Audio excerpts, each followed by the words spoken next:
नमामि धन्वन्तरिमादिदेवम् सुरासुरैर्वन्दितपादपद्मम् लोके जरारुभयमृत्युनाशनम् दातारमीशं विविधौषधीनां शङ्खं चक्रं जलौकां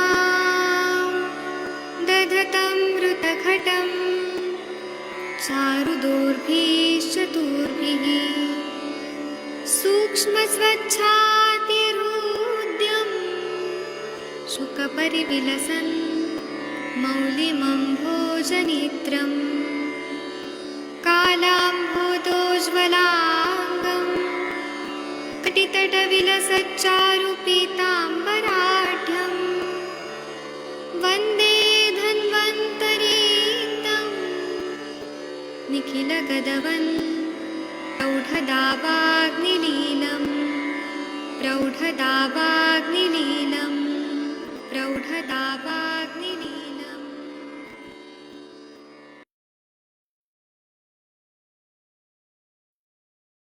प्रणाम सभी लोगों को। मैं वैद्य अरविंद पाठक आप सभी लोग का स्वागत करता हूं। सभी लोगों को कोटि कोटि प्रणाम करता हूं। आइए आज हम लोग एसेंशियल ट्रेमर्स, जो कंपवात होता है, लेकिन ये मॉडर्न डॉक्टर्स ने एसेंशियल ट्रेमर्स, यहाँ क्योंकि शेकिंग हो रहा है हाथ पैर में, लेकिन रिदमिक हो रहा है, मतलब एक रिदम से हो रहा है, तो इसीलिए इसका एक अलग नाम दिया है एसेंशियल ट्रेमर्स। इस पे हम बात करेंगे। मैं आप लोग को यहाँ स्क्रीन पे दिखा देता हूँ कुछ चीजें, ताकि आप लोगों को समझ आए कि मैं क्या बताने वाला हूँ, क्योंकि कुछ चीजें हम देखते हैं तो हमें ज्यादा अच्छे से समझ आती है। तो ये अभी आपके स्क्रीन पे आ रहा है, 1 मिनट रुक जाइए। एसेंशियल ट्रेमर्स के पेशेंट जो रहते हैं ना, वो हमारे पास आते हैं, लेकिन वो पार्किंसन वाला जो रहता है ट्रेमर्स, उससे अलग रहता है। अभी रुकिए, आपको स्क्रीन पे दिखेगा। इसको हम ईटी भी बोलते हैं।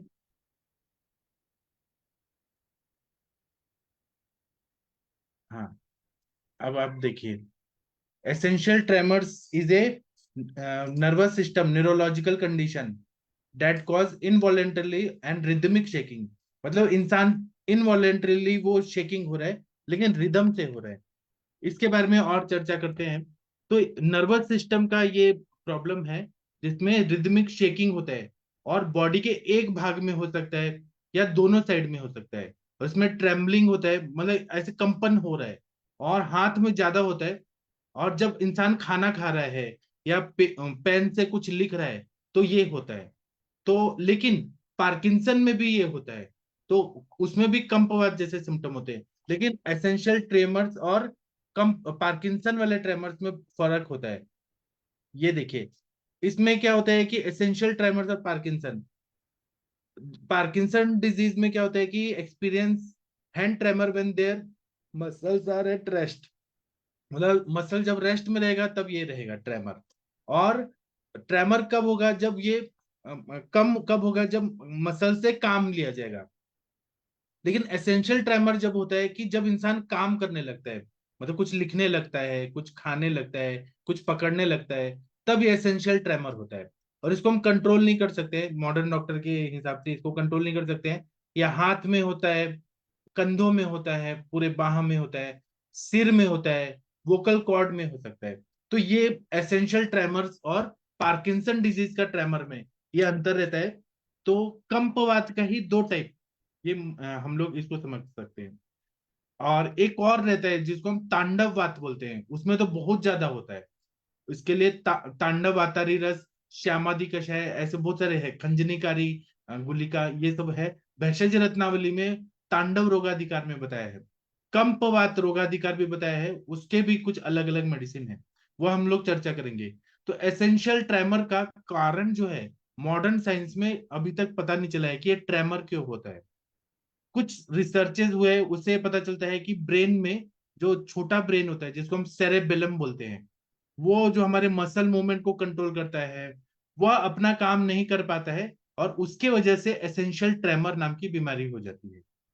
ये अगर देखा जाए तो ये कोई भी एज में, एज ग्रुप में ये दिखाई दे सकता है। और ज्यादातर जो 65 ईयर्स से ज्यादा वाले एज वाले होते हैं, उनको ये एसेंशियल ट्रेमर ज्यादा दिखता है। क्योंकि आयुर्वेद के हिसाब से देखें तो वात की व्याधि है, और वृद्धावस्था है वो वात का उस टाइम पे होने लगता है, वात की वृद्धि होती है तो उस टाइम पे होता है।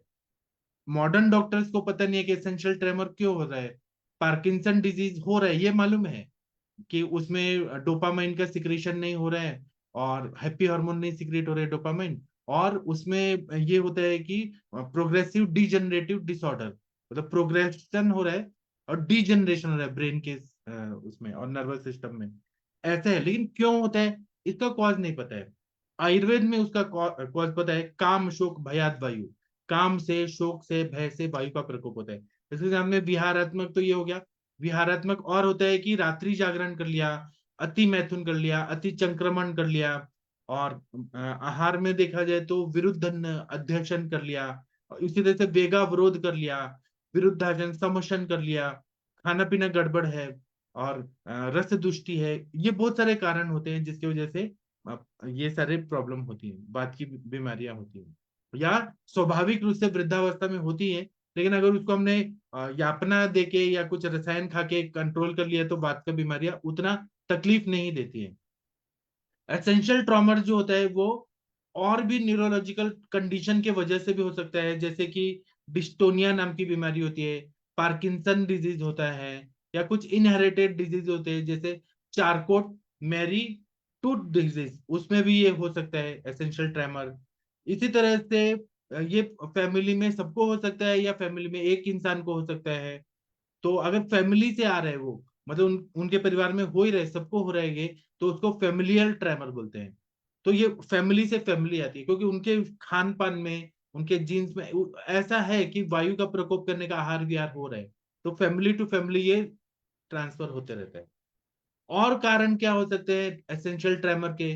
तो ऐसा रिसर्च हुआ है कि मॉडर्न डॉक्टर्स ने रिसर्च किया है कि जो लोग बहुत ज्यादा चाय और कॉफी पीते हैं उनको एसेंशियल ट्रेमर ज्यादा बढ़ जाता है, क्योंकि चाय में और कॉफी में टेनिन और कैफीन ऐसे पदार्थ होते हैं जो नर्वस सिस्टम को टेम्पररी स्टिमुलेशन देते हैं। लेकिन ये आर्टिफिशियल स्टिमुलेशन देते हैं, बार बार हो रहा है, बार बार हो रहा है ज्यादा चाय पीने से और कॉफी लेने से, तो उनको एसेंशियल ट्रेमर्स की बीमारी होने की संभावना ज्यादा हो जाती है। या हाइपरथायरॉयडिज्म है, उसकी वजह से भी एसेंशियल ट्रेमर्स हो जाते हैं। या जो लोग अल्कोहल बहुत ज्यादा पीते हैं, अल्कोहल का भी इफेक्ट नर्वस सिस्टम और ब्रेन पे आता है, इसलिए नशा चढ़ता है, तो उसके इफेक्ट की वजह से भी एसेंशियल ट्रेमर्स हो जाते हैं। आपने देखा होगा अभी विनोद कामली जी आए थे, क्रिकेटर। तो सचिन तेंदुलकर और विनोद कामली जी एक प्रोग्राम में आए थे कुछ एक महीना पहले। तो उनके जो गुरु जी थे आचरेकर सर, तो उनके कुछ पुण्यतिथि में आए थे वो लोग। तो विनोद कामली जी इतने बड़े क्रिकेटर, लेकिन वो उनको शराब की लत लग गई। तो वो किस तरह से बोल रहे थे, आप यूट्यूब में देख सकते हैं। तो उनको कैसे कांप रहे थे, वही एसेंशियल ट्रेमर्स का दिख रहा था। तो अल्कोहल अब्यूज, अल्कोहल ज्यादा पीने की वजह से भी ये एसेंशियल ट्रेमर होता है। और ये हमें दिखता है कि जो लोग ज्यादा शराब पीते हैं, अल्कोहल ज्यादा पीते हैं, उनको एसेंशियल ट्रेमर्स होते हैं। इसी तरह से जो लोग हैवी मेटल का ये हो जाता है, पॉइजनिंग हो जाता है, जैसे मरकुरी जा रहा है, पारद गलत स्वरूप से जा रहा है या लेड जा रहा है, उसकी वजह से भी एसेंशियल ट्रेमर्स होते हैं, वो नर्वस सिस्टम को अफेक्ट करते हैं ये मेटल। या एंजाइटी है, व्याकुलता है, कुछ ना कुछ लाइफ में स्ट्रेस वाला लाइफ है, डर का लाइफ है, एंजाइटी और फेयर, उसकी वजह से। और ये मॉडर्न डॉक्टर बोलते हैं, और आयुर्वेद ने पहले से ही कितने हजारों साल पहले ही बोल दिया, काम शोक भयात वायु।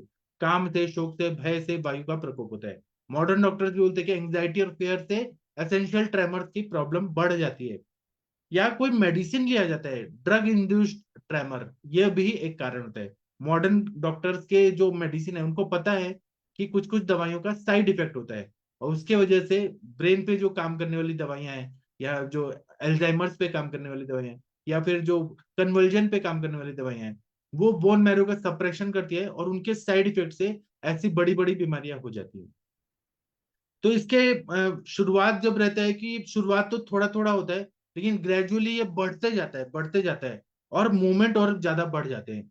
तो एलोपैथी में इसका परमानेंट कोई इलाज नहीं है। एसेंशियल ट्रेमर हो गया, पार्किंसन डिजीज, पार्किंसन डिजीज में तो डोपामिन के सप्लीमेंट देते हैं, लॉर्जेपैम वगैरह देते हैं, डोपामिन के बहुत सारे चीजें देते हैं, लेकिन वो क्योर नहीं होता है, पूरी जिंदगी खाना पड़ता है। लेकिन आयुर्वेद में दोनों एसेंशियल ट्रेमर का भी इलाज है, पार्किंसन डिजीज का भी इलाज है। और दूसरा बात है कि मेंटल स्ट्रेस अगर बढ़ जाए तो, या फिर फिजिकल स्ट्रेस ज्यादा बढ़ गए तो ट्रेमर जो है वो बहुत ज्यादा बढ़ जाता है। ट्रेमर का मतलब है कंपन होना। शरीर जो है वो शेकिंग होता है, ऐसे कांपने लगता है, हाथ से पकड़ो तब भी कांपने लगता है। और ये जब बढ़ता है, जब हाथ थक जाते हैं, थकने के बाद जो रिस्पॉन्स आता है वो और ट्रेमर के रूप में आता है। या स्ट्रॉन्ग इमोशंस रहते हैं, किसी ने कुछ बोल दिया, जैसे कोई दादाजी हैं, उनको उनके ग्रैंडसन ने बोल दिया, बहुओं ने कुछ बोल दिया, तो जब इमोशनली वो अटैक होता है उनके माइंड पे, क्योंकि बुढ़ापे में मन कमजोर हो जाता है थोड़ा, वो चीजें बर्दाश्त नहीं कर सकते हैं जो युवा अवस्था में बर्दाश्त कर, लेकिन बहुओं ने बोल दिया, कुछ चीजें बर्दाश्त नहीं हो रही है, या किसी ने कुछ भी बोल दिया, या फिर क्रिकेट देख रहे हैं और वहां इंडिया हार रहे हैं, तो वो ट्रेमर्स बढ़ जाते हैं। वो इमोशन के साथ भी जुड़ा होता है, मन वहां पे विचलित हो गया तो ये हो जाता है। या लो ब्लड शुगर हो गया, शुगर लेवल कम हो गया, उसकी वजह से हो सकता है। ठंडियों की वजह से ये ट्रेमर बढ़ सकता है, ठंडी जब रहती है, तो ये मॉडर्न डॉक्टर ने कहा ठंडी में बढ़ती है, लेकिन आयुर्वेद में इसका क्या बोला है कि तत् रुक्षा लघु शीता खरस सूक्ष्म शरीर, शीत गुण बढ़ जाता है तो वायु का प्रकोप होता है। हम आयुर्वेद की दृष्टि से देखें तब भी वही आता है, और मॉडर्न डॉक्टर्स भी बोलते हैं कोल्ड में बढ़ जाता है। कैफीन का प्रयोग ज्यादा हो, चॉकलेट में कैफीन है बहुत ज्यादा, या फिर कॉफी पी रहे हैं जहां पर भी कैफीन जा रहा है उसमें ये प्रॉब्लम बढ़ा हुआ दिखता है। या लिथियम सॉल्ट अगर शरीर में जा रहा है किसी भी रूप में, मेडिसिन के रूप में, या फिर कुछ एंटी डिप्रेसेंट दवाइयां हैं, डिप्रेशन को रोकने वाली दवाइयां हैं। डिप्रेशन कैसे है, एक भाव है और आप उसको दबा रहे हैं, डिप्रेशन को दबा रहे हैं, तो वो वायु को अगर सप्रेस करेंगे तो वो ट्रेमर्स के रूप में व्यक्त होने लगेगा। जिस चीज को हम जितना दबाते हैं, बॉल को हम जितना नीचे फेंकेंगे वो उतना ही ऊपर जाएगा। वैसे एंटी डिप्रेशन के साइड इफेक्ट होते हैं, या और भी बहुत सारे कारण होते हैं जिसकी वजह से एसेंशियल ट्रेमर्स बढ़ जाता है। कभी कभी ये होता है कि जीभ में भी ट्रेमर्स आते हैं, तो जीभ को रोकना मुश्किल होता है, हाथ बहुत शेकिंग होने लगता है। और अगर सुई में धागा लगा रहे हैं तो ये ट्रेमर बढ़ जाता है, क्योंकि छोटा सा सुई है और उसके जो छेद है उसमें वो डाल रहे हैं, तो ये ट्रेमर बहुत ज्यादा बढ़ जाता है। कभी कभी क्या होता है कि नॉर्मल इंसान डेली लाइफ लाइफ में कुछ कुछ चीजें कर नहीं पाता है, एसेंशियल ट्रेमर बढ़ जाते हैं। जैसे कि खाना खाते समय, वो बूढ़ा आदमी, बूढ़े इंसान है, वृद्ध आदमी है, वो खा रहे हैं लेकिन हाथ कांप रहे हैं कि खा नहीं सक रहे हैं, ड्रेस पहनते समय हाथ कांप रहे हैं, या ऐसे पर्सनल हाइजीन का ब्रश कर रहे हैं कांप रहे हैं। मतलब पर्सनल जो भी चीज है वो नित्य कर्म करने में भी ये बढ़ जाता है। तो जब एसेंशियल ट्रेमर से डायग्नोसिस हो गया या हमको ऐसे दिख रहा है, हो सकता है पार्किंसन डिजीज हो सकता है पार्किंसन डिजीज ना हो, लेकिन ये कम पवात तो हो ही रहे। तो इसमें हमें क्या क्या दवाइयां देनी चाहिए? तो पहले दवाई देने के पहले कुछ इन्वेस्टिगेशन करा लेना चाहिए। तो पहले तो हमें ये देखना चाहिए कि न्यूरोलॉजिकल एग्जामिनेशन कराना चाहिए कि टेंडन रिफ्लेक्सेस कैसे हैं, मसल्स का स्ट्रेंथ और टोन कैसे है मसल्स का। इसी तरह से सर्टन सेंसेशन की गर्मी सर्दी इसमें क्या हो रहा है फील। उसी तरह से पोस्चर और कोऑर्डिनेशन, इंसान खड़े होकर सीधे से चल पा रहा है कि नहीं, पोस्चर कैसा है, बैठा है तब कैसा है, और उसका कोऑर्डिनेशन शरीर में किस तरह से है वो देखना चाहिए। और पूरा शरीर का जो हम बोलेंगे स्वरूप है, गेट, GAIT, वह कैसा है, आकृति कैसी है, झुका हुआ है। कभी कभी ऐसे पेशेंट होते हैं जो आगे की ओर 45 डिग्री या 90 डिग्री झुक जाते हैं, ऐसा कंडीशन है क्या, वो देखना पड़ता है। और लैब टेस्ट कराना पड़ता है कि ब्लड काउंट क्या है, शुगर कैसे है, तो CBC करा लेना है। मतलब कंप्लीट ब्लड काउंट देखना है, ब्लड शुगर लेवल देखना है, HbA1c देखना है, मतलब किडनी मतलब यहाँ पे डायबिटीज रिलेटेड कोई प्रॉब्लम है कि नहीं है वो देखना है। किडनी फंक्शन टेस्ट करा के देखना है। सीरम इलेक्ट्रोलाइट्स देखना है, मतलब सीरम सोडियम कितना है, पोटेशियम कितना है, मैग्नी मतलब कैल्शियम कितना है, ये सब हमें देखना पड़ता है कि उसमें कुछ गड़बड़ है कि नहीं है। तो सीरम इलेक्ट्रोलाइट सब करा लेना है। फिर उसके बाद में ब्लड कैल्शियम देखना है और मैग्नीशियम लेवल, क्योंकि मसल्स पे मैग्नीशियम और कैल्शियम चैनल्स जो रहते हैं, कैल्शियम चैनल्स का क्या मतलब कितना कैल्शियम है, कम है, ज्यादा है, वो देखना पड़ता है। इसी तरह से यूरिन में कॉपर लेवल कितना है, यूरिन के थ्रू वो निकल रहा है क्या, या फिर सेरोप्लास्मिन लेवल एक होता है, सेरोप्लास्मिन लेवल वो देखना पड़ता है। या विल्सन डिजीज, जहाँ कॉपर टॉक्सिसिटी से विल्सन डिजीज हो रहा है, वो हमें रूल आउट करना पड़ता है, क्योंकि विल्सन डिजीज में भी ये चीजें होती है, कॉपर टॉक्सिसिटी शरीर में होती है। या फिर थायराइड का हार्मोनल टेस्ट, जैसे T3 T4 TSH, वो देखना पड़ता है। और कॉर्टिसोल, कॉर्टिसोल मतलब सुबह 8 से 4 PM के टाइम पे कॉर्टिसोल हार्मोन का लेवल कितना है, और पैराथायराइड हार्मोन का लेवल कितना है, वो मॉडर्न डॉक्टर्स हार्मोन के हिसाब से देखते हैं। आयुर्वेद में वात के हिसाब से देखते हैं, वात पित्त कफ अग्नि, दोष दूष्य प्रकृति अनल वय, साथ में देश काल, ये सब हम बहुत सारी चीजें देखते हैं। अब आयुर्वेद के हिसाब से तो वायु जो है, वायु बढ़ा हुआ है, वायु का चल गुण बहुत ज्यादा बढ़ा है। और यह मज्जा धातु जो है, पूरा नर्वस सिस्टम मस्तिष्क, वहां पे चला गया है, और कंपवात, ऐसे सिम्टम्स दिख रहे हैं। तो मैं इस पे कुछ बताऊंगा, लेकिन मैं पहले चाहता हूं कि आप लोग कुछ बोलिए। डॉक्टर आदित्य कंचन मैडम, आप पहले बोलिए कि आपने ऐसे कंपवात के पेशेंट देखे हैं। जी सर, बहुत अच्छा बताया सर आपने। और हाँ, हमें ऐसे ही देखना चाहिए कि जैसे एलोपैथी तो इसे इसेंशियल ट्रेमर्स बोले, पार्किंसन बोले या और कुछ बोले, पर हम हमारे आयुर्वेद के इसे कंपवात ही डायग्नोस करेंगे। मैंने तीनों टाइप के पेशेंट देखे हैं सर, जैसे तांडववात का भी मैंने देखा हुआ है, और मैंने इसेंशियल ट्रेमर्स का भी देखा हुआ है, और पार्किंसन वाले तो ये बहुत ही कॉमन मिल जाते हैं पेशेंट देखने के लिए। और इसेंशियल ट्रेमर्स में मैंने, जैसे अल्कोहलिक पेशेंट है तो उसके ट्रेमर्स मैंने देखे हैं। बहुत बार पेशेंट एंजाइटी में है, कोई एंजाइटी की मेडिसिन खा रहा है एलोपैथी की, तो उसमें भी ये मैंने देखे हैं। और ये आपने बिल्कुल सही बोला कि कहीं पे भी वो नर्वस हो जाता है, कोई ऐसी घटना देख लेता है या फिर कुछ सुन लेता है बुरी चीज, तो उसके हाथों का कंपन बढ़ जाता है। एक पेशेंट मेरे पास करीब करीब 6 महीने तक मैंने उसको देखा था, और काफी अच्छा रिजल्ट आया था उसमें। उसके हाथ में, मतलब वो एक बैंक ऑफिसर था और उसे बार बार साइन करना पड़ता था चेक्स पे या फिर किस पे, तो उसके हाथों में पेन देने के बाद वो उसकी साइन ही नहीं कर पा रहा था। तो मुझे आने के बाद सबसे पहले उसने वो एक ही कंप्लेंट की। उस बाकी उसका पोस्चर वगैरह बाकी हम मैंने देखा। आपने ये बिल्कुल सही कहा कि हमें हर चीज़ देखनी चाहिए उसमें, क्योंकि उसको जो चल रहा है तो उसको ट्रिमर्स है क्या, या एक ही साइड में ट्रिमर्स है क्या, एक ही हाथ में है क्या, दोनों हाथ में है। तो वो पेशेंट में ना एक ही हाथ में था, और स्पेशली वो बस साइन करता था तभी वो ट्रिमर्स होते थे, बाकी एनी अदर टाइम में नहीं होते थे उसको ट्रिमर्स। और वो साइन करने जैसे बिल्कुल, ये बिल्कुल आपने बिल्कुल ऐसे ही उसने ड्रॉ किया था।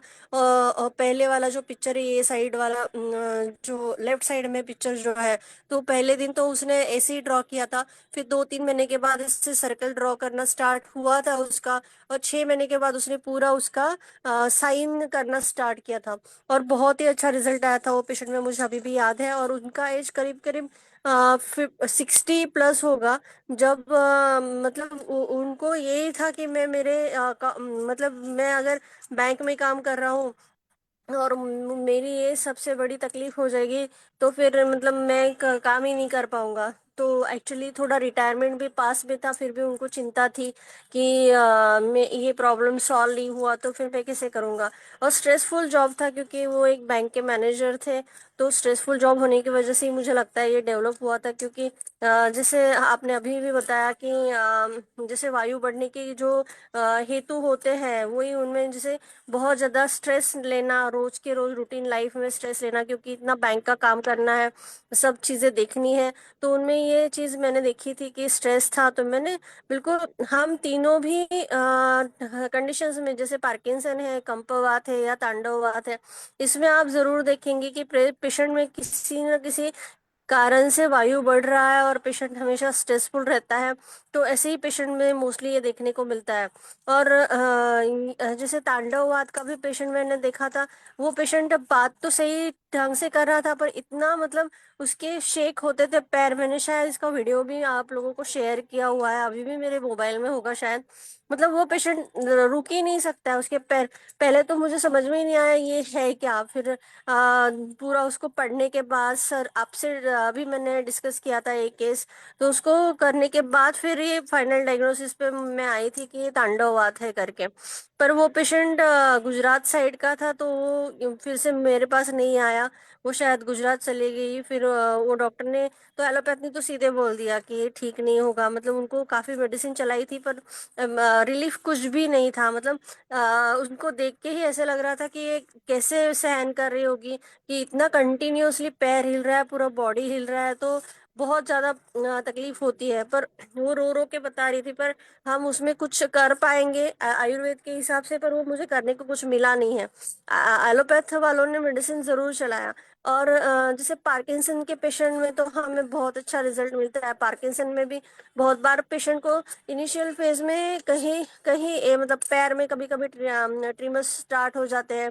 पैर की उंगली वो हिलाना स्टार्ट कर देता है, एक जगह पे बैठ गया तो उसका अंगूठा हिलने लगता है। फिर उसको धीरे धीरे पता चलता है कि मेरे बॉडी का इनवॉलेंट्री मूवमेंट हो रहा है करके। फिर धीरे धीरे पैर हिलना स्टार्ट हो जाता है, धीरे धीरे प्रोग्रेस होता है उसकी डिसीज का। एलोपैथी में तो वो सैंडोपा वगैरह देके उसको कंट्रोल करने की कोशिश करते हैं। कुछ केसेस में कंट्रोल हो जाता है, कुछ केसेस में नहीं होता है। तो ऐसे ऐसे पेशेंट हमारे पास आते हैं, तो और बहुत अच्छा हम आयुर्वेद के हिसाब से इसको रिजल्ट दे सकते हैं। जी सर। जी, इस पर आदरणीय महेंद्र सर आप कुछ बोलना चाहेंगे? सर मेरे हिसाब से तो इसको अपन खल्ली रोग से कंपैरिजन कर सकते हैं, जी क्योंकि उसमें दिया भी है कि खल्ली तू पाद जंगा उरु कर मूल बमोटनी, मतलब जिसमें पाम जांग उरु और करमूल कंपित हों, जी उसको खल्ली कहते हैं। जी जी। तो उसके हिसाब से अपन, खैर वो तो क्यों अपन को तो वायु बात का रोग ही है, और बात का ये कि मतलब निज रोग है जो कहते हैं अपन, वो बात का प्योर रोग है।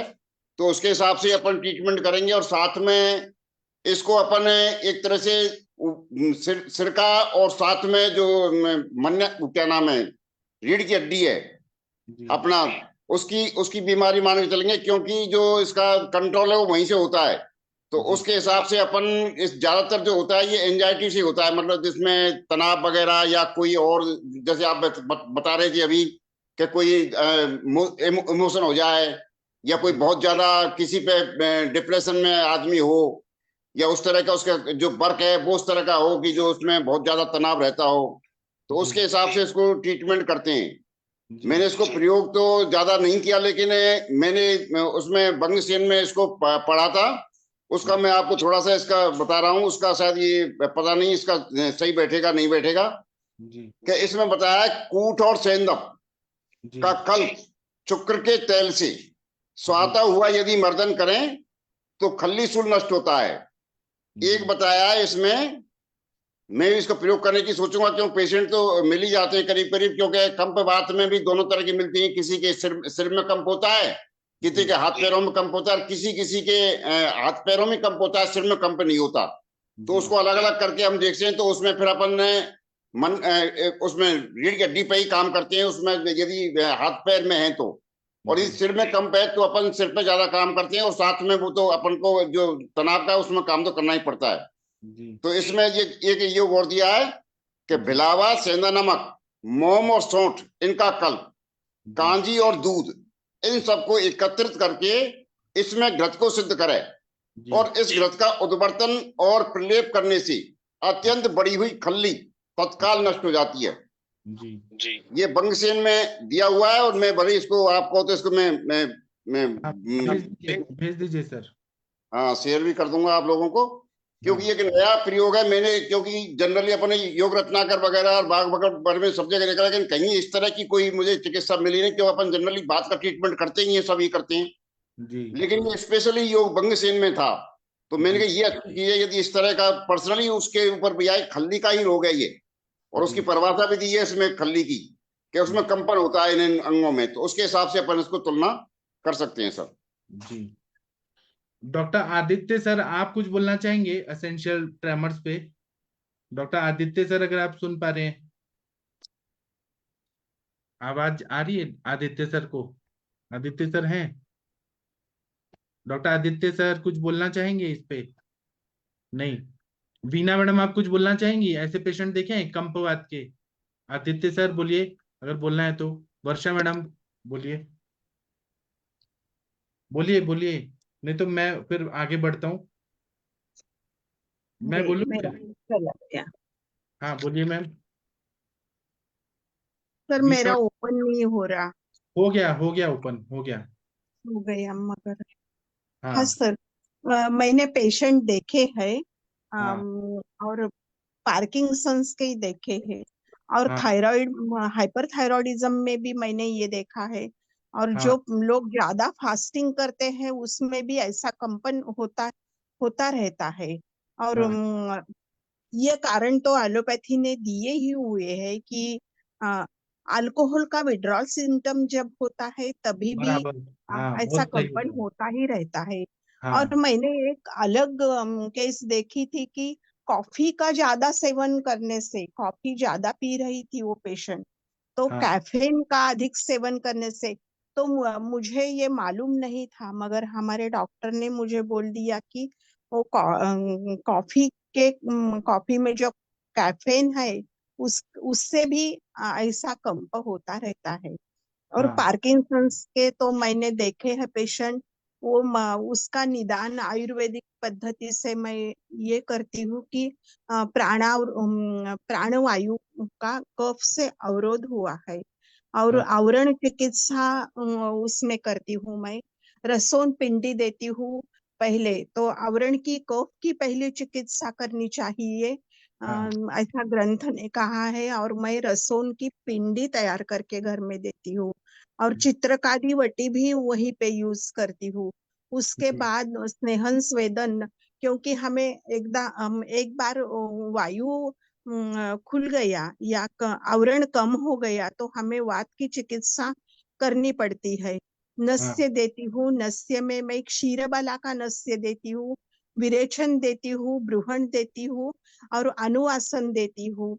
अनुवासन में सहचर का अनुवासन देती हूँ। उसके बाद में एक क्योंकि आम पाचन उसके साथ ही करती हूँ, और निरूह बस्ती भी बीच में देती हूँ। हाँ सहचरादि तेल का मैं शिरोपिचू देती हूँ।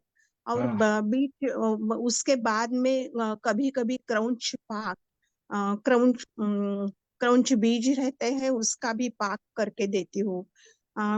इस प्रकार। और औषधि में वातगजांकुश, एकांगवीर, अश्वगंधा, बला, हाँ इसका भी बदल बदल के यूज करती हूँ।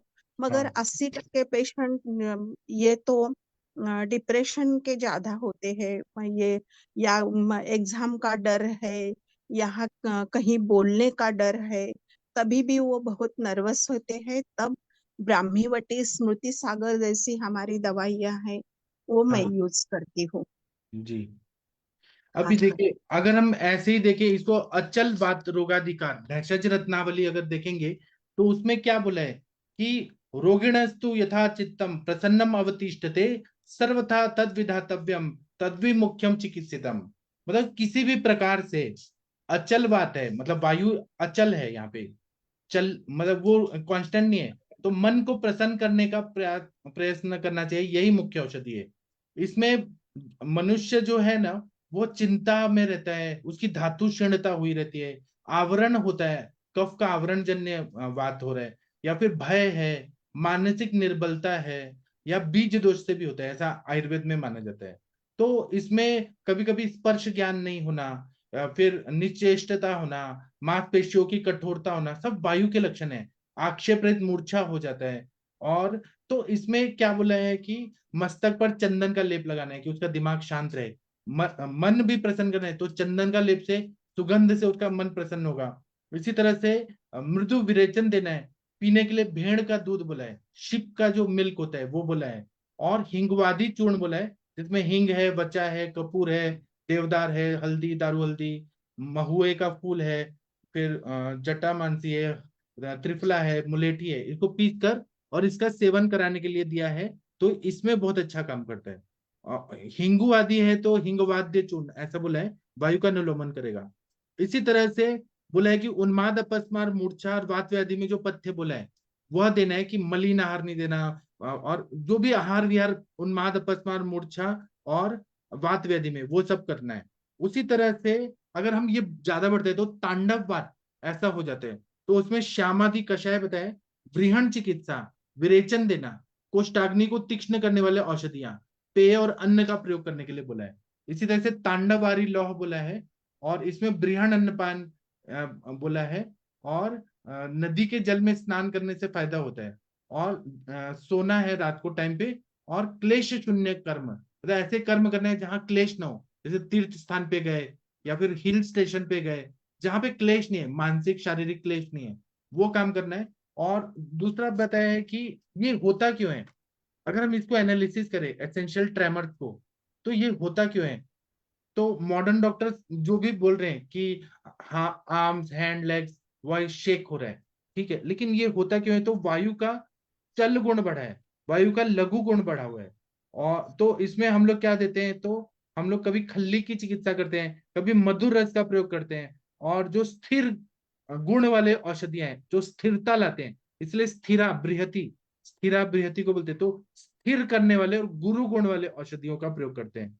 तो इसी क्रम में कुछ कुछ दवाइयां हैं जो मैं बताता हूँ, मेरे आदरणीय जमदग्नि सर ने हमें पढ़ाया है। तो जैसे न्योपमम कषायम है, गंधर्व हस्त्यादि कषायम है, फिर भद्र दार्वादि कषायम है, सहचरादि कषायम है, अष्टवर्ग कषायम है, जिसमें जीवक ऋषभक छोड़ के बाकी 8 चीजें हैं, अष्टवर्ग कषायम है, विदार्यादि कषायम है। तो ये सब मन पे भी काम करते हैं, वायु पे भी काम करते हैं, रक्त पे भी काम करते हैं, रक्त को भी अच्छा करते हैं। इसी और बाद में और अगर ज्यादा बढ़ रहा है तो इसमें प्रसारण्यादि शीरपाक, कुबेराक्षादि शीरपाक देने से, लता करंज को कुबेराक्ष बोलते हैं, उसका शीरपाक देते हैं। फिर खाने के लिए 3-3 ग्राम में बलाचूर्ण, बृहणीय गण के औषधियां, बलाचूर्ण, अश्वगंधा चूर्ण, फिर कपिकच्छु का चूर्ण, बिदारी का चूर्ण देते हैं, कुष्मांड रसायन देते हैं, और घृत में देना है दीपन पाचन करके, कल्याण घृत, महाकल्याण घृत, महापैशाची घृत, ब्राह्मी घृत, ये पंचगव्य घृत, ये देते मन पे जो काम करे, सारस्वत घृत।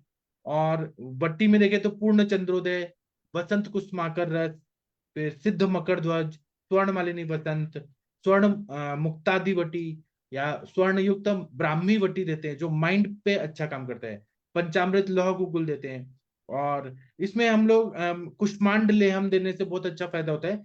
अपस्मार के उसमें भी कुष्मांड रसायन का बहुत ज्यादा महत्व है। और धातु कल्प लेहम देते हैं, बहुत अच्छा फायदा होता है। उसी तरह से नस्य और बस्ती का उपयोग रहता है, जैसे सहचरादि तेल का बस्ती देते हैं और नस्य देते हैं, या शीरबला तेल, धन्वंतर तेल। और इसमें हम लोग शिरोबस्ती करते हैं, शिरोधारा करते हैं, तो शिरोधारा के लिए शीरबला तेल का शिरोधारा या शिरोबस्ती करते हैं। बलागुडुच्ची आदि तेल, धन्वंतर तेल का, जितना स्नेहन होते जाएगा उतना वायु का शमन होता है। तो बस्ती के रूप में, पीने के रूप में हमें स्नेहन करना है कैसे भी। उसी तरह से हम लोग नस्य देते हैं, तो रासना दशमूलादि घृत का, माश तेल का, महाकल्याण घृत का, सहचरादि तेल का। और इसमें चाय कॉफी बंद करना चाहिए, एसेंशियल ट्रेमर्स में चाय कॉफी से बढ़ता है ऐसा पाया गया। चलिए, इस पे आप लोग कुछ और बोलना चाहते हैं तो प्लीज बोल दीजिए। कंचन मैडम, मुनमुन जी, प्रदीप सर, वर्षा मैडम, जितेंद्र कुमार भांजा जी, आप कुछ बोलना चाहेंगे? ऐसे पेशेंट देखे आपने जब कम पवाद के बोल रहे हैं तो वो कैसे कर रहे हैं? कृपया नेटवर्क एरिया में आके बोलिए प्लीज। सर प्रणाम सर। हाँ जी, प्रणाम, बताइए। सर प्रणाम सर। सर सर प्रणाम सर। हाँ, प्रणाम सर सर। मैं तो सर अभी सुन, हाँ हाँ, सर मैं तो मेरा प्रैक्टिस में इस तरह पेशेंट 3 पेशेंट मैंने पाया था। एक फीमेल पेशेंट था जिनको कि 30 इयर्स का एज होगा, और वो एक एडल्ट पेशेंट था, मेल था, जिनको 60 अबव ईयर। वो उनको इस तरह सा कंपबात हो रहा था। वो जब एलोपैथी के डॉक्टर ने, जो कंचन मैडम ने बताया, उनको लिभाडोपा और कार्बिडोपा भी चल रहा था।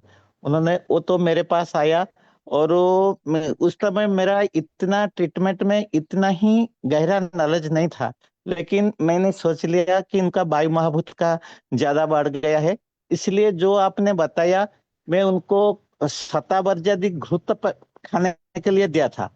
और इसके साथ भी जो बताया था बीना मैडम ने, एक जांडू का एक आता है, जांडोपा नाम का एक आता है मेडिसिन, उनको भी ½ टीस्पून फुल दे रहे थे।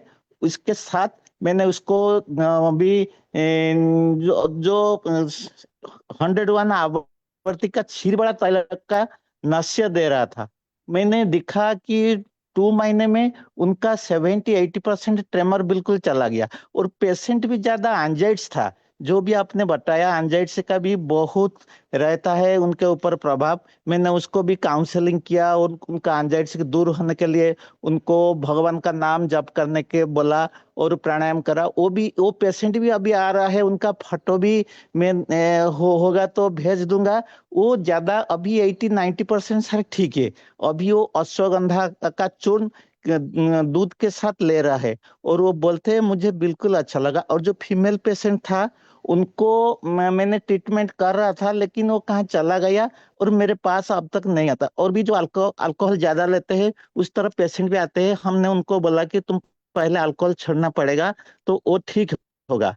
सर इस तरह मैंने पेशेंट का ट्रीटमेंट किया कि जो पहला जो 60 इयर्स ओल्ड का पेशेंट, वो ज्यादा अभी भी ठीक है, 80% ठीक है। उनके लिए क्या क्या और मेडिसिन सर चाहिए, हम जब क्लिनिकल क्लासेस में भी आप बोल सकते हैं सर। इतना ही सर और बताऊंगा ये सर। एसेंशियल ट्रेमर होते हैं ना, हर सेकंड में 5 से ज्यादा बार वो शेकिंग होता है। ये ऐसे डायग्नोसिस वो हमें देखना चाहिए। यहाँ पे सर मैं हरिहर, बोलूं? बोले बोले बिना मैम। हाँ सर, मैंने मेडिसिनल का भी ऐसे ट्रेमर्स देखी है। 4 महीने का छोटा बच्चा था, उसको अस्थमा था, तो या अस्थमा या ब्रोंकाइटिस ऐसा कुछ तो भी होगा। तो वो नया डॉक्टर था होम्योपैथिक या बीएमएस का, तो उन्होंने उसको ज्यादा डोज दे दिया और फिर मेरे पास वो बच्चे को लेके आए। अस्थमा का जो ब्रोंको डायलेटर वो देते हैं जो कुछ, तो वो बच्चे पूरा हिल रहा था। पूरा एक दिन पूरा पूरा ऐसा हिल रहा था बच्चा। तो मैंने उसको, मुझे भी समझ में नहीं आया क्या दे दूं, तो मैंने महामाश तैल उसको अभ्यंग के लिए दे दिया। और अश्वगंधा और बला उसको घृत में या मधु में उसको चटा दिया था। 4-5 साल की पहले की बात है ये। मगर वो उससे महामाश तेल का भी बहुत अच्छा अभ्यंग से सिर्फ रिजल्ट आता है। महामाश तेल से, वाह बहुत सही हाँ, बताया। महामाश तेल का। जी, हाँ सर, थैंक यू। मतलब महामाश तेल है, चंदन बला लाक्षादी तेल है, लाक्षादी तेल है, बला अश्वगंधादी लाक्षादी तेल है। इसके अभ्यंग से भी बहुत फायदा होता है, नत्थे से भी फायदा होता है, बस्ती से भी फायदा होता है। चलिए, आप लोग और कुछ बोलना चाहते हैं? एकांग वीर रस से भी फायदा होता है। हाँ, मुनमुन प्रताप जी बोलिए। जी प्रणाम सर। बोले हमारे एक रिलेटिव है सर, आप जो सिम्टम बताए हैं सर बहुत सारा उनसे मैच करता है सर। मैंने उनको बहुत बार मीटिंग से ज्वाइन करने का कोशिश किया, बट उनको क्या है थोड़ा जूम मीटिंग से ज्वाइन नहीं करने आता है सर। तब मैं अगर घर जाऊंगा तो फिर उनको ज्वाइन कर पाऊंगा सर, या फिर किसी को भेजूंगा उनके यहाँ, तब हो पाएगा। जी, मतलब उनका भी क्या है पूरा मतलब हाथ हिलते रहता है, पाँव हिलते रहता है, बाथरूम मतलब इंडियन टॉयलेट में बैठ नहीं पाती है, वेस्टर्न टॉयलेट में भी सही से बैठ के नहीं होता है। जी। बहुत उनको प्रॉब्लम है। अभी एज उनका 48 ईयर ओल्ड है मात्र। अच्छा, तो ये क्यों हुआ, हमें हेतु निकालना है, संप्राप्ति समझना है, फिर चिकित्सा देंगे तो और अच्छे से फायदा होगा। सिलेक्शन हाँ ऑफ उनका ड्रग। हाँ, उनका भी स्ट्रेस का हेतु है सर। मतलब पहले बहुत ज्यादा चिंतित रहती थी हाँ। और बहुत ज्यादा फास्टिंग वगैरह भी करती थी। सहन अच्छा, मतलब सप्ताह में 2-2 3-3 व्रत रखती थी वो, इसमें कुछ नहीं खाती थी, निर्जला रहता था उनका। अति लंघन बिना कुछ हम्म। खाए वायु का प्रकोप हुआ। हाँ, जी सर। चलिए, डॉक्टर मनीषा सिंह मैडम जी, छत्तीसगढ़ की डॉक्टर, आप कुछ बोलना चाहेंगी इस टॉपिक पे? आपने एसेंशियल ट्रेमर या कंपवात के पेशेंट देखे हैं क्या? कुछ बोलना चाहेंगी मैडम जी? हाँ जी सर, प्रणाम सर। मैं अभी तो ज्वाइन की हूँ, बट कंपवात के पेशेंट मैंने किए हैं, ट्रीटमेंट किए हैं उनको। जी, तो इसमें हमको वात का ही शमन करना रहता है। कभी कभी हेरिडिटी में भी ये रहता है ये, कि हमको हेतु देख करके फिर देखना पड़ता है हेरिडिटिक है या किसी वजह से इसके आहार विहार, देश काल परिस्थिति क्या था उसकी वजह से हुआ है। तो सबसे पहले सर अभी तो चिकित्सा का हो गया क्या, इसका निदान का? चल रहा है। इसमें बलादिक्वात है, बला, उशीर, निशोत्तर, उड़ीद, कुटकी, ये सब अगर देते हैं तो फायदा होता है। और खंजनीकारी रस भी करके एक दवाई आता है, वो जी उसमें कुचला, रजत भस्म, लौह भस्म सम प्रमाण में लेके अर्जुन के रस की भावना देकर मुख के बराबर गोली बना के इसका सेवन कराना है, तो इसमें फायदा होता है। खंजनीकारी रस या जी, तांडव खंजनीकारी वातारी रस। लौ। हाँ जी, हाँ जी, आम बातारी चलाती हूँ, एकांगवीर चलाती हूँ, और साथ में महायोगराज, गुगुल, रजत भस्म, ब्राह्मणी वटी, निर्गुंडी, अश्वगंधा और गुडुचि, इनके साथ में मिला करके मैं योग चलाती हूँ सर। और अश्वगंधा बला और साथ में धन्वंतरम, ये अरिष्टम के साथ में धन्वंतर गुलिका, और धन्वंतरम जेल कैप्सूल 101, इसका भी अच्छा उपयोग है। और धन्वंतरम का और बलाश्वगंधाती का शिरोधारा और नस्य बस्ती, और सर्वांग अभ्यंग, पिंड स्वेद, षष्टिशाली पिंड स्वेद, काय सेक, और पेशेंट को मानस के ऊपर एज के अकॉर्डिंग, यदि ऐसे मानस में है या कुछ ऐसा है कि रक्तचाप अभी बढ़ा है, तो इसके साथ फिर सर्वगंधादि गुलिका और जटामांसी और मांसादिक्वात, ये सारी चीजें साथ में चलाते हैं सर। जी जी, अभी हरिहर सर नहीं है ना, हरिहर सर को भी ये था प्रॉब्लम, वो पूरा ठीक हो अच्छा। गया। हाँ, हरिहर सर को मैंने देखा है, हाथ कांपता था, सिर कांपता था, वो पूरा ठीक हो गए। वो उनका आएंगे तो अजय जी, तिक्तक कभी कभी क्षीरबत्ती। पेशेंट को तो गले से जो स्वेल नहीं कर पाते हैं, कभी अपने हाथ से पानी भी नहीं उठा पाते हैं, ऐसे आते हैं। हाँ हाँ, वीना मैडम क्या बोल रही हैं आप? हरिहर सर का तिक्तक क्षीरबत्ती से कम हो गया है। तिक्तक क्षीर बस्ती, नस्य। हाँ हाँ, हाँ। सही बताया आपने। तिक्तक क्षीर बस्ती मज्जा धातु पे, अस्थि धातु पे सब काम करती है, मज्जा पे बहुत अच्छा करती है। वो हरिहर सर आएंगे तो उनसे बात करेंगे मेडिसिन का। बाकी और कोई कुछ बोलना चाहते हैं बोल सकते हैं, किसी को अपना बताना है। वर्षा कौशिक मैडम जी, आप कुछ बोलना चाहती हैं? महाजन सर, शांतनु नेगी जी, बोलिए बोलिए, वर्षा प्रणाम मैडम। सर। हाँ जी, बोलिए। जी प्रणाम सभी को। सर अभी एक पेशेंट मेरा चल रहा है, इसको थोड़ा 68 ईयर्स के एक पेशेंट थे। तो उनमें तो मुझे ये लगा था, मतलब उनको ये प्रॉब्लम हो गई थी कि जो चीजें सब ठीक चल रही हैं तो भी उनको मन में एक डर और एक चिंता रहती थी कि कहीं मैं, मतलब कोई किया फिर भी उनको ये था कि मैं, मतलब कुछ गलत हो गया है या कुछ ऐसा। तो वो इसी के लिए पहले आए थे, और फिर तभी से उनका हाथ भी कांप रहा था।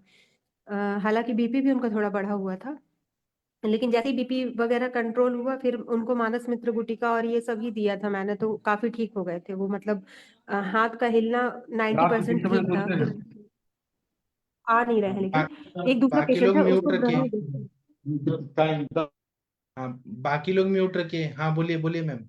एक और है सर, उसको वो 60+ है, मतलब 60 के अंदर ही है, शायद 55 ईयर्स है, लेकिन उसके उन पेट में लेफ्ट साइड में दर्द होता है। बहुत सालों से हो रहा है, 1-1.5 साल से उनको लगभग हो रहा है। हर दवा वो ठीक नहीं हो रहा था।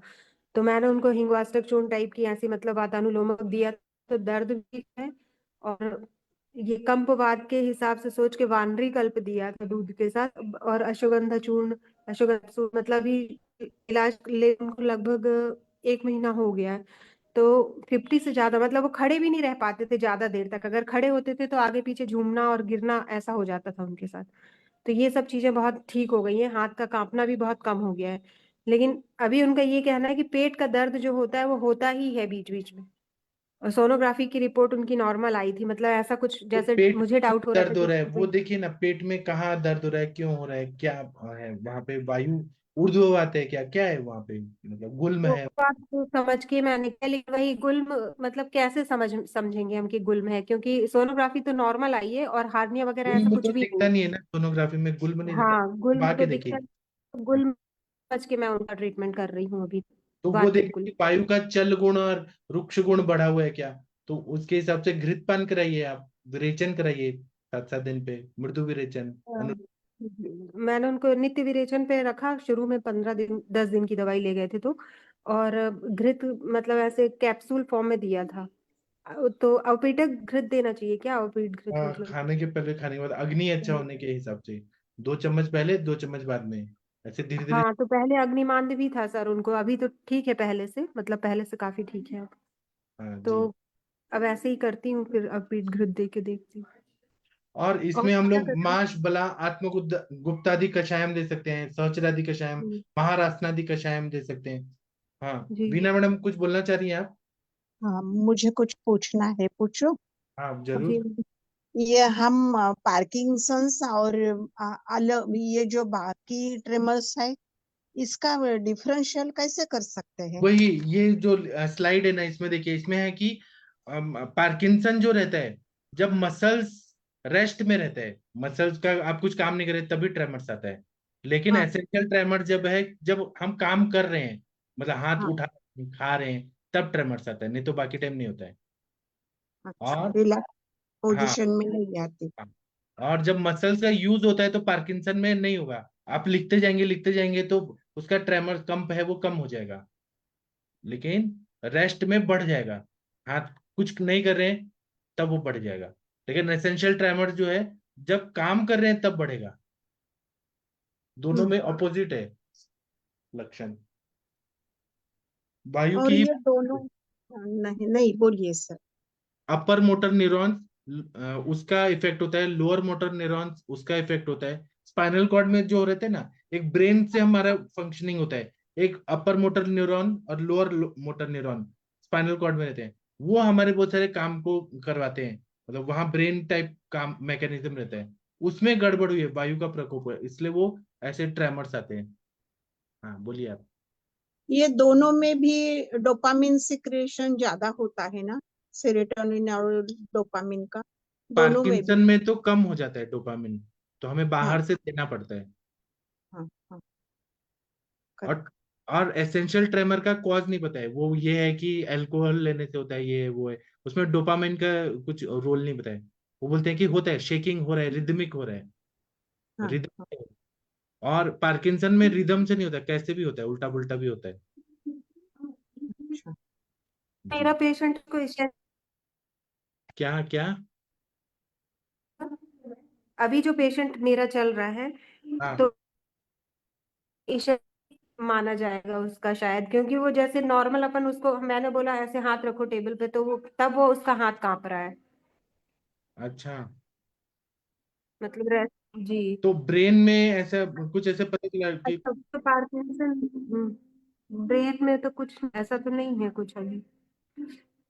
ठीक है ना, अलग तो उसको क्या बोलते हैं सर, पार्किंसन में ही आएगा वो? अलग टाइप, वो डायग्नोस हुआ पार्किंसन।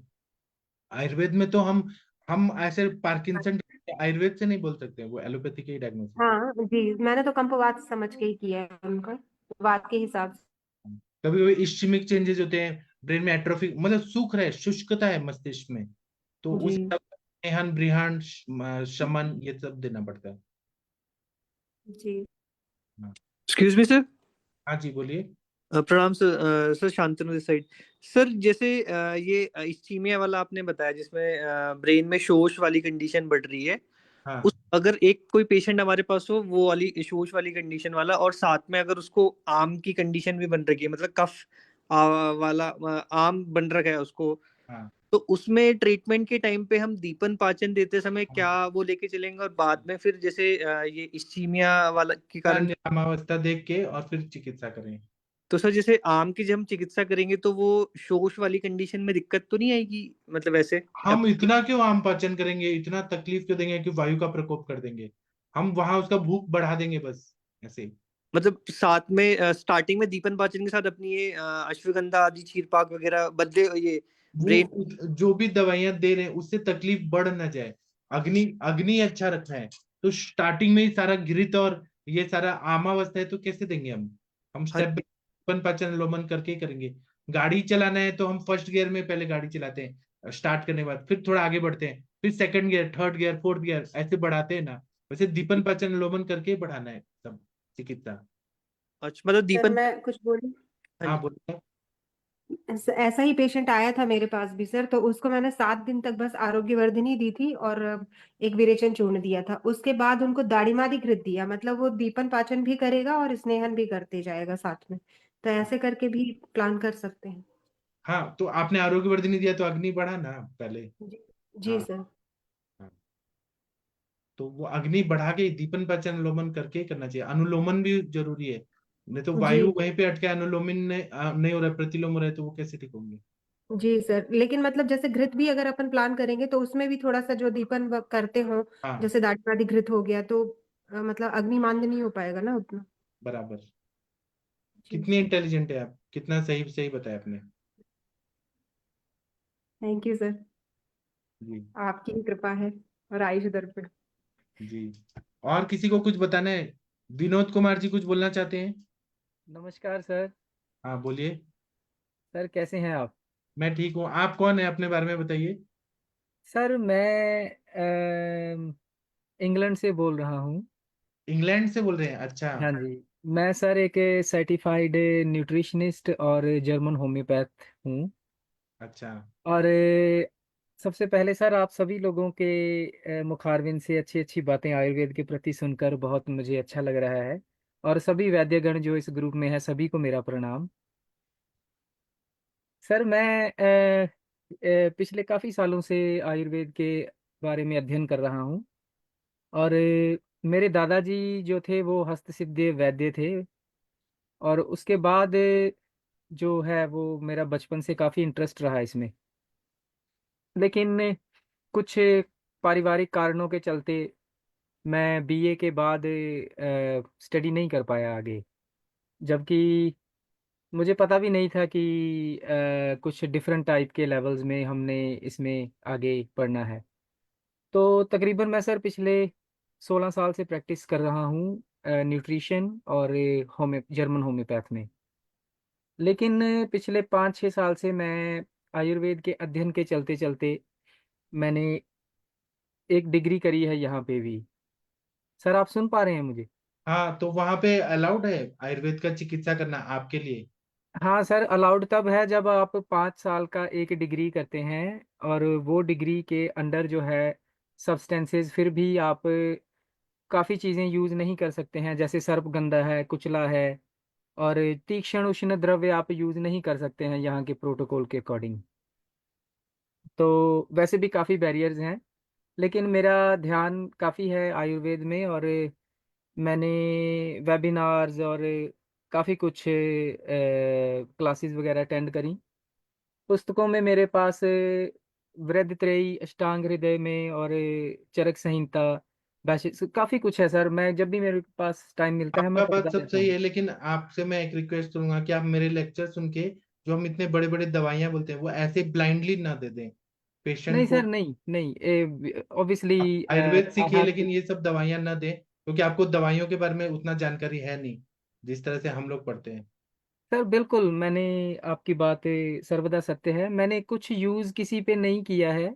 फिर भी हाँ, रसतंत्र सार, पार्ट 1 पार्ट 2, आयुर्वेद सार संग्रह, भैषज रत्नावली, भारत भैषज रत्नाकर, ऐसी पुस्तकें मैं पिछले 5 साल से सर स्टडी कर रहा हूँ। और मोड ऑफ द ड्रग और एक्शन ऑफ द ड्रग, और आप जैसे गुणी चिकित्सकों के साथ मैं काफ़ी वार्तालाप में रहता हूँ। तो सर मैं सवाल पे आता हूँ, मैं समय नष्ट नहीं करता। हाँ। मैं एक केस सर काफ़ी मैं निश्चिंत हो चुका हूँ। वो मेरा केस है, मेरा खुद का। मुझे सर मेरे बेटे के बर्थ के बाद 2016 के बाद नींद ना पूरी होने की वजह से और टाइमली फूड ना खाने की वजह से मुझे कार्शय रोग काफ़ी गंभीरता से हुआ, जिससे तकरीबन 12-13 किलो जो है वो वेट मेरा कम हुआ। अब 2016 से मैं पहले आम पाचन वगैरह सारा जैसे सामने राम देख कर सभी, तो मैंने कुछ चीज़ें लेनी शुरू करी, अश्वगंधा, शतावर। और इनका पाचन करने के लिए जो ब्रहण औषधियाँ हैं कुछ मैंने दीपन पाचन औषधियाँ भी साथ में ऐड करी। सर मुश्किल ये आ रही है, जब तक तो वो मैं लेता रहता हूँ तो ठीक है, 1-2 किलो बढ़ जाता है। लेकिन जैसे ही वो मैं बंद करता हूँ तो फिर वहीं का वहीं वेट आ जाता है। इसके रिगार्डिंग मैंने गृहिणी चिकित्सा का भी काफ़ी अध्ययन किया। गृहिणी के सिम्टम नहीं है, और ये जो एल्कली है लार्ज और स्मॉल इंटेस्टाइन में वो भी अच्छी है, ज़्यादा एसिडिक लेवल हाई नहीं है।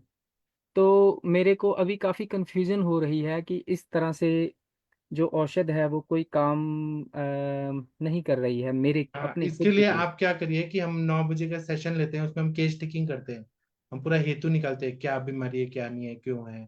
तो उस सेशन जी में अगर आएंगे तो हम केस टेकिंग करके आपको बता पाएंगे। 9 बजे के सेशन में। जी सर, इंडियन टाइम के हिसाब से। आप तो इंग्लैंड में बैठे हैं, वहां क्या बज रहा है पता नहीं। 2:30 बजे हैं सर यहाँ। हाँ, तो 1 घंटे बाद हम मिलेंगे, तब हम आपका केस टेकिंग करके हम बता पाएंगे। तो वो इसी ग्रुप में होगा सर? बराबर। हाँ। ठीक है सर, आपका बहुत बहुत धन्यवाद, सभी सर चिकित्सकों को बहुत बहुत हाँ धन्यवाद। बोलिए सर, बोलिए। सर ये विनोद कुमार जी, आप हताश मत होइए, आपके पास तो बीएमएस डिग्री है ना, वो सॉरी बीएचएमएस डिग्री है ना, जी सर। जी। और आपके परिवार में एक पिताजी वैद्य हैं, तो आप दोनों कंबाइन भी कर सकते हैं जितना लीगली वहां पर अलाउड हो। जैसे पार्किंसंस डिजीज में जैसे सांप का जहर या लेसेचिस का रोल रहता है, और काली फॉस का बढ़िया रोल रहता है, आपकी नींद में भी वो अच्छा रोल करेगी। जेलसीमियम और रस्टॉक्स भी अच्छा कार्य करती है।